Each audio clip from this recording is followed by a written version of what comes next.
Today's New American Standard Bible reading is Proverbs chapters 5 and 6 and 1 Corinthians chapter 14 verses 1 through 20.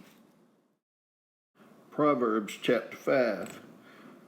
My son, give attention to my wisdom, incline your ear to my understanding, that you may observe discretion, and your lips may reserve knowledge. For the lips of an adulteress drip honey, and smoother than oil is her speech, but in the end she is bitter as wormwood, sharp as a two-edged sword. Her feet go down to death, her steps lay hold of Sheol. She does not ponder the path of life, her ways are unstable. She does not know it. Now then, my sons, listen to me, and do not depart from the words of my mouth. Keep your way far from her, and do not go near the door of her house, lest you give your vigor to others, and your years to the cruel one, lest strangers be filled with your strength, and your hard-earned goods go to the house of an alien, and you groan at your latter end, when your flesh and your body are consumed, and you say, how I have hated instruction, and my heart spurned to reproof.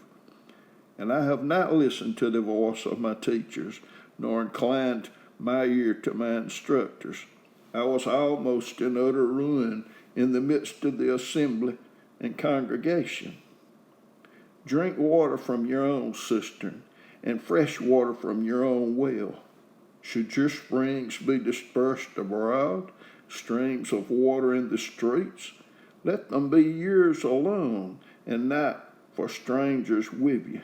Let your fountains be blessed, and rejoice in the wife of your youth. As a loving hand and a graceful doe, let her breast satisfy you at all times. Be exhilarated always with her love, for why should you, my son, be exhilarated with an adulteress, and embrace the bosom of a foreigner? For the ways of a man are before the eyes of the Lord, and he watches all his paths. His own iniquities will capture the wicked, and he will be held with the cords of his sin.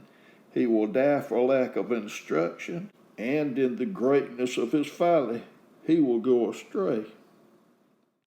Proverbs chapter 6. My son, if you have become surety for your neighbor, have given a pledge for a stranger, if you have been snared with the words of your mouth, have been caught with the words of your mouth, do this then, my son, and deliver yourself, since you have come into the hand of your neighbor. Go humble yourself and importune your neighbor. Do not give sleep to your eyes, nor slumber to your eyelids.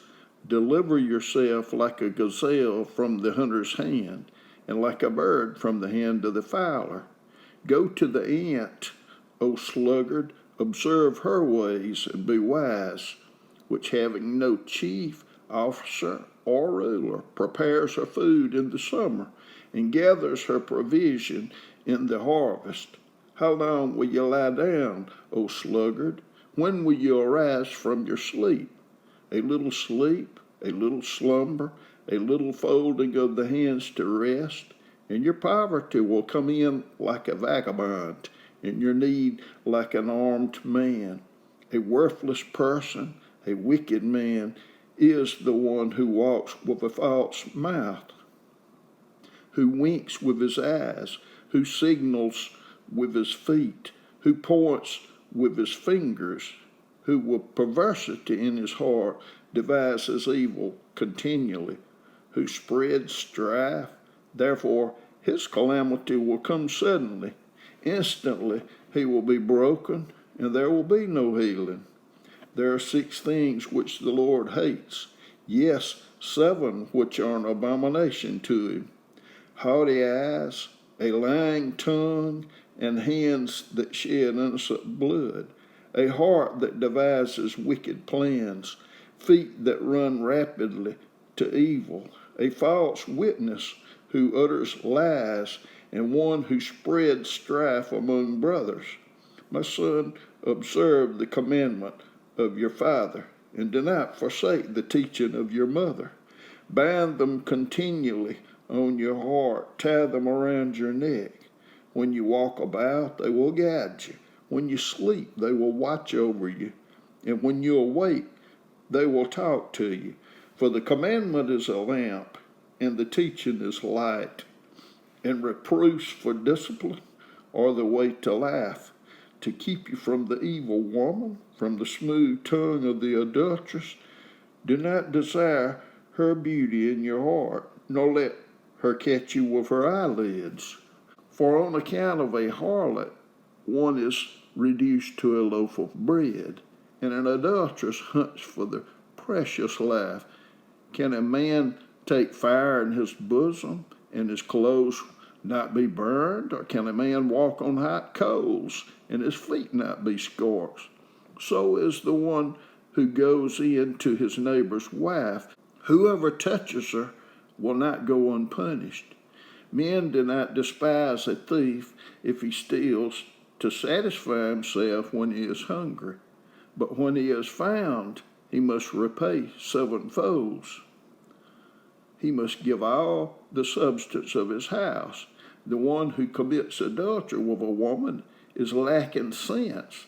He who would destroy himself does wounds and disgrace he will find, and his reproach will not be blotted out. For jealousy enrages a man, and he will not spare in the day of vengeance.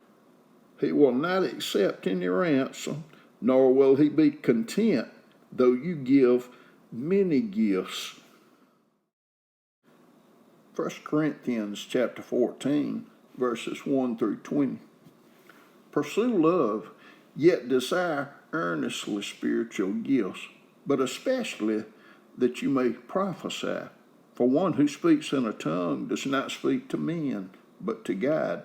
For no one understands, but in his spirit he speaks mysteries.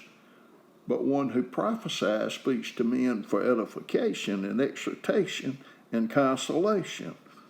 One who speaks in a tongue edifies himself, but one who prophesies edifies the church.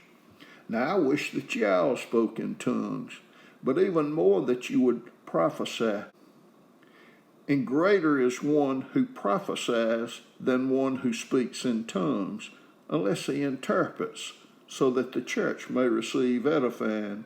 But now, brethren, if I come to you speaking in tongues, what shall I profit you, unless I speak to you either by way of revelation, or of knowledge, or of prophecy, or of teaching?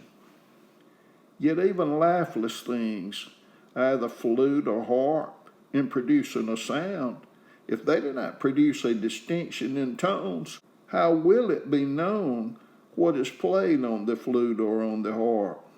For if the bugle produces an indistinct sound, who will prepare himself for battle?